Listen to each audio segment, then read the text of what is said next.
for a baby.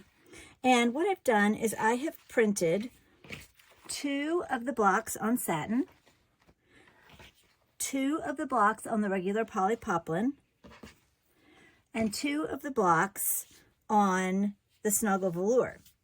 I just think it's nice for the baby to have the texture. So we're going to walk through how to sew these together.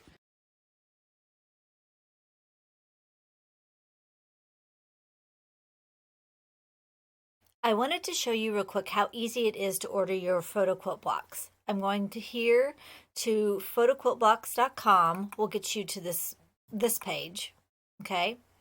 So I'm going to go actually up here to Photo Quilt Blocks, and I'm going to order individual photo squares. Now, you can choose the fabrics that you want. I chose the polypoplin. Right here you'll see it says polypoplin.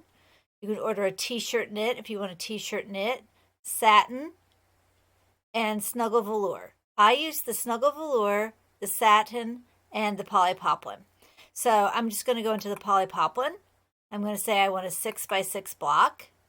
I'm going to personalize it. Then if it looks like this, all you have to do is hit this plus button, click Add Image, Computer. Navigate on your computer where it is your photo is. I'm going to choose this baby. Now, if I want to, I can move it around with I can just left click and hold and move it around.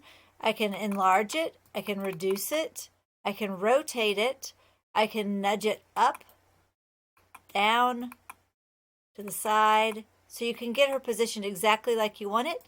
Add to the cart. All you have to do is say that you have rights to this picture and approve. And then it's in your cart. You can check out and get your order that easily. Okay, so the first thing I'm going to do is I'm going to lay these out how I want them. So I want these on opposite sides of the block. So let's see, if I put this on the bottom, that on the side, this on the side, and then this is the top, so it would be opposite, okay? So I have the polypoplin in the middle, I have the snuggle velours here, and if you're not using different fabrics, it doesn't matter, and the 2 satins here, but that's how we can spread them out and make it kind of a sensory play block for the baby. So the first thing I'm going to do is I am going to, sew these 3 pieces together. So you can have them different directions. I think I'll make sure that they're different directions. So like this.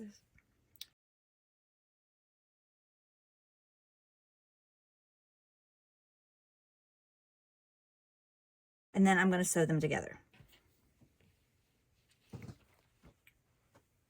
Okay, now next step, I am going to turn that, no, that's the same way as that one, so I'll turn this one this way. I am now going to sew this to here between these 2 points. So I'm going to pin this here, and I'm going to sew right here to this corner, okay? And it might even be helpful if you're new to sewing to make yourself some dots. Like this is where I'm sewing to, and this is where I'm sewing to. And you can measure those to be more accurate, but I can eyeball it at this point of my life.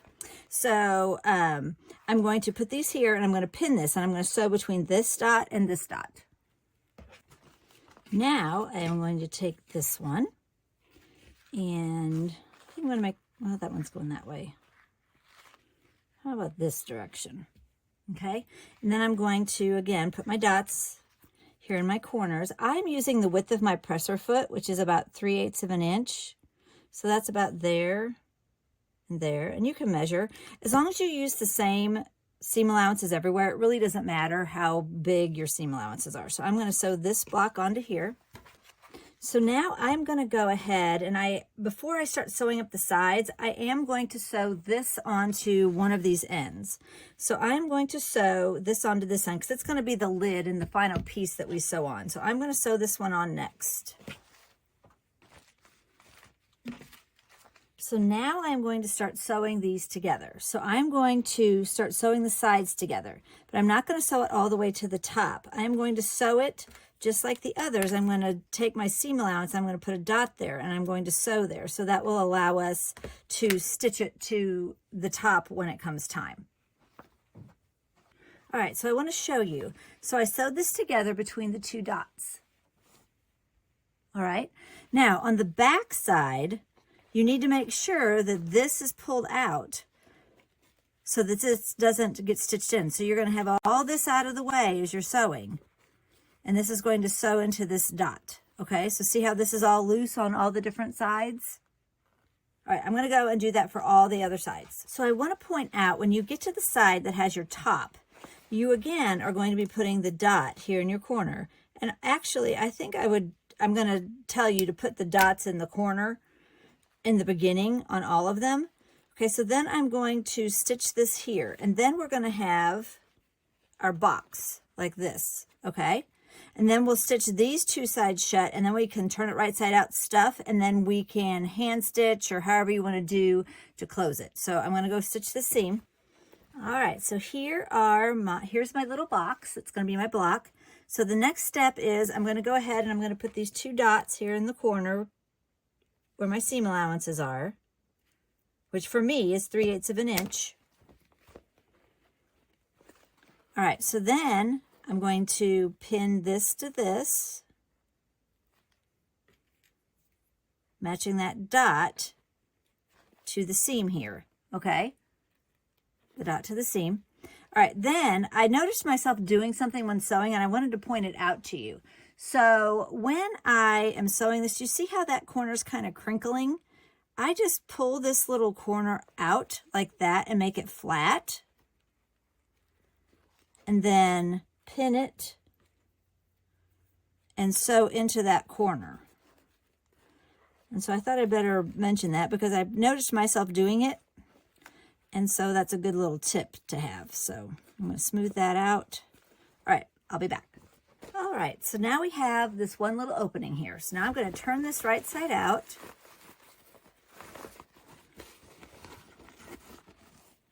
Poke out my corners.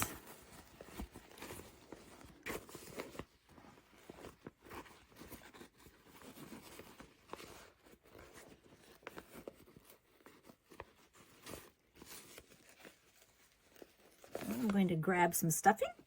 Okay, I have my stuffing. I'm going to begin stuffing my block.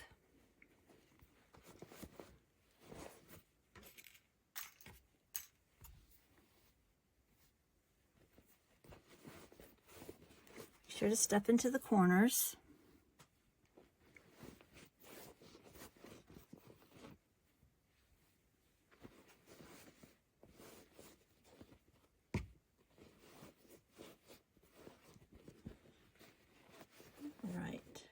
I don't want it to be too hard. I want it to be soft. I'm going to grab one more handful of stuffing.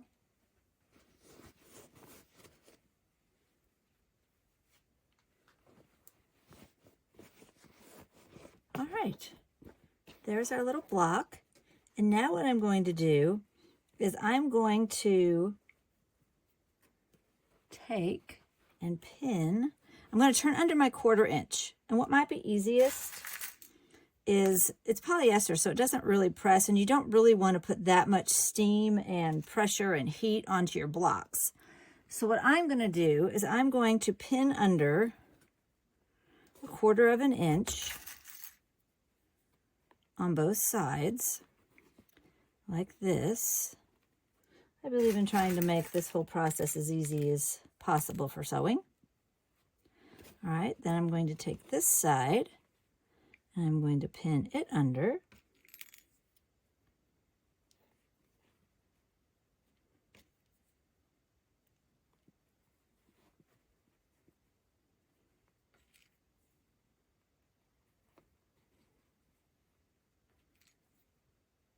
Okay, so now that you have the correct amount of seam allowance pinned under on both sides, now we can take and pin these two sides together.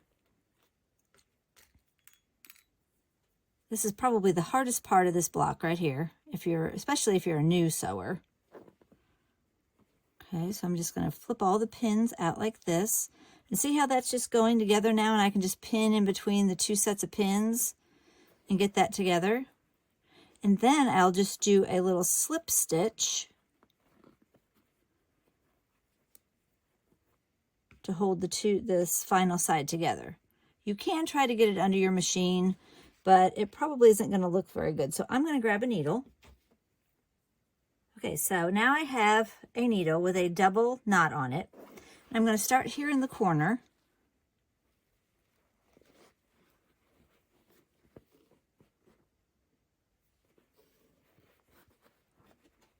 I'm just going to take little tiny stitches in the fold. So I'm just going to come here in the fold.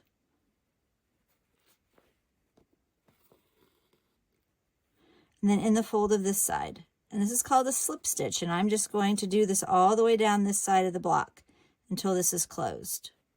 Taking the pins out as necessary along the way.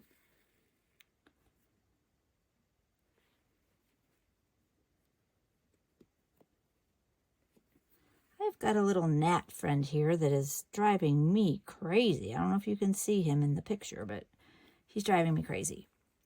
All right, so then I'm just going to slip stitch this shut all the way across. And then I'll show you a picture of my finished block when I get this done. All right, here's my finished block.